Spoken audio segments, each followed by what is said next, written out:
Hey everyone, so look, if I told you that my boring, paper-pushing job as an analyst for the Federal Oversight Bureau, the FOB, don't laugh, suddenly turned into some low-budget, high-stakes action movie, you probably wouldn't believe me, right? But it did, and the craziest part, the thing that still keeps me up at night, is how quickly the simple, quiet life I had in Juniper City collapsed, all because of an old man, a missing research paper, and a pair of eyes I'd trusted that turned out to be completely empty. I'm Lex Riley. For 3 years, my biggest professional challenge was making sure my budget spreadsheets balanced and my tie knot was symmetrical. Then came Dr. Elias Thorne. Elias wasn't just some random scientist, he was my father's best friend. The guy who taught me how to fish, and how to properly double-check my math. He was a genius, a real-life Tony Stark. But instead of building bombs, he was building a world where energy was free, clean, and ridiculously abundant. He called it the Obsidian Key Project. I knew he was close. Too close maybe, because the last time we spoke, he sounded electric, but also terrified. The police? They wrote it off as a simple runaway. Maybe a sudden illness or a trip to clear his head. He's eccentric, Mr. Riley, they told me, with that dismissive, tired tone that local law enforcement always seems to reserve for federal bureaucrats. But I knew Elias. He didn't just walk away from his work, especially not on the eve of a major breakthrough.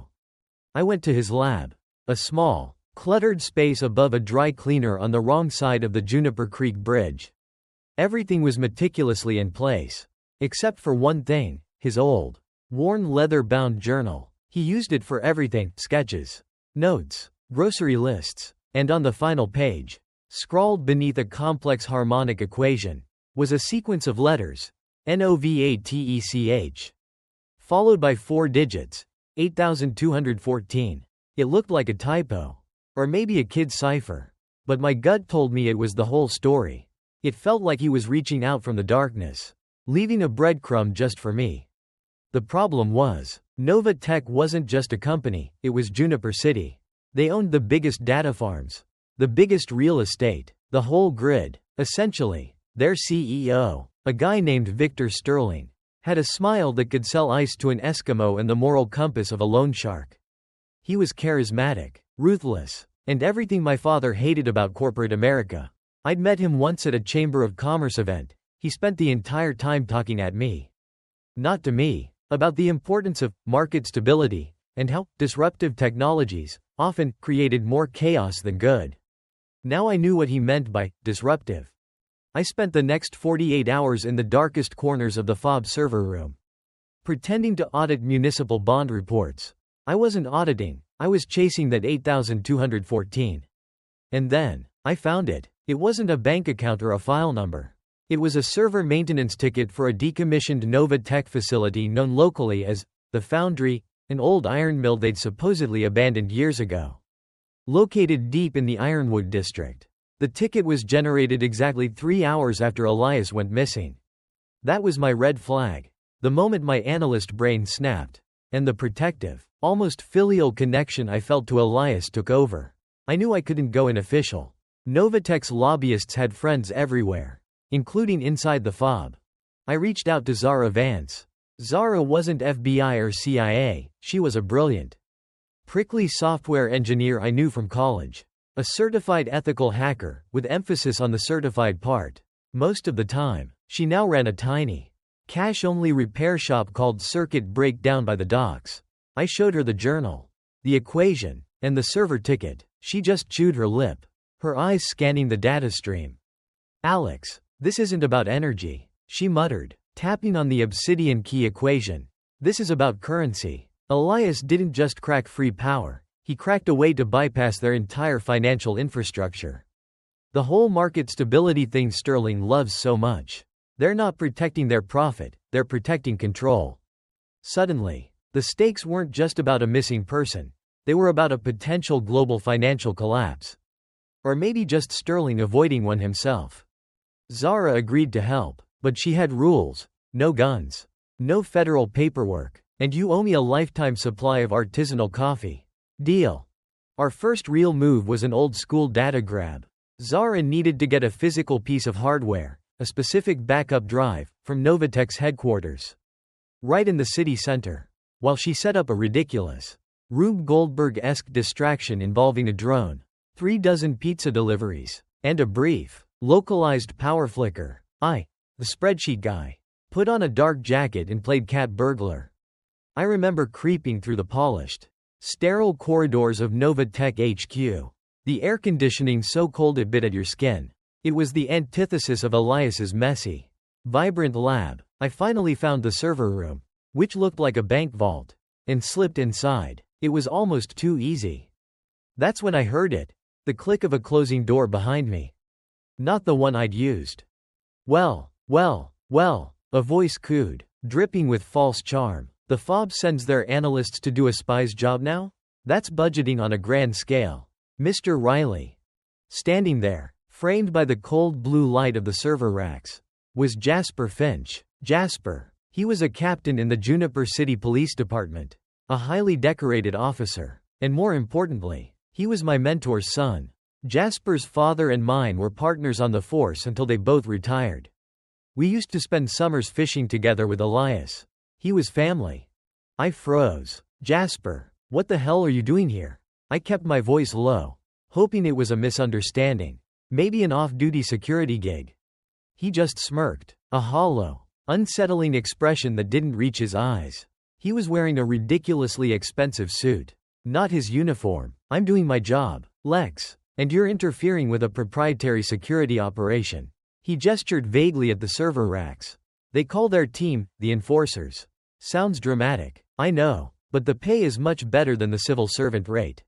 My blood ran cold. You're with Sterling? You sold out? Sold out? He chuckled. A dry, humorless sound. No, Lex, I bought in. See, Sterling taught me the difference between justice and order. Justice is messy, unpredictable, and rarely pays the mortgage. Order? Order is controlled by people who can afford it. People like Victor Sterling. Elias Thorne was a walking, talking threat to that order. He was trying to give people a better life. Jasper. He was trying to take away my better life. Jasper snapped, suddenly angry. He stepped closer, and I could smell the expensive cologne and something else. Something metallic. Listen to me. Sterling knows you're sniffing around. He knows your father was close to Elias. You're not a threat yet. Just an inconvenience. Go back to your spreadsheets. Lex, forget the obsidian key. Forget Elias. You have until midnight, or I stop seeing you as my childhood friend and start seeing you as a target. The betrayal was a physical blow. Worse than any punch. This wasn't a faceless goon, this was Jasper. Our childhood, our father's friendship, it was all worthless to him. You really think Sterling cares about you? Jasper? I countered, trying to stall. He'll chew you up and spit you out the second you're not useful. He smiled again, but this time it was chilling.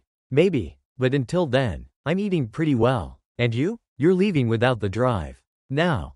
I knew I couldn't fight him. Not yet, not without blowing Zara's whole operation. I backed away slowly, my hands up, my mind racing. As I reached the door, I took a wild, desperate chance.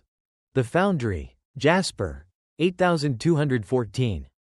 His face went white, the composure vanished. It was a fleeting moment of true fear. So, there I was, Alex Riley, the guy who argued about paperclip budgets, standing outside the Zenith rail yards, a hulking, metallic graveyard, with a 9mm I barely remembered how to use. Hunting down my best friend's father, who was being held by my childhood friend, all under the payroll of a corporate sociopath named Victor Sterling. If that's not the definition of a bad Friday night, I don't know what is.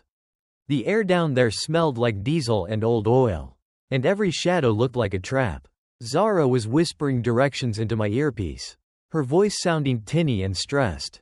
She'd managed to hijack one of Novatech's old surveillance feeds.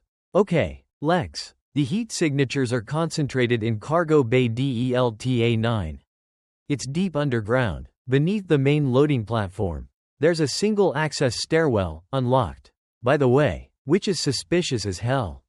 Suspicion aside, I had no choice. I slipped through a broken chain-link fence, my heart hammering against my ribs, making me feel clumsy and loud. I was trying to move like I'd seen in the movies.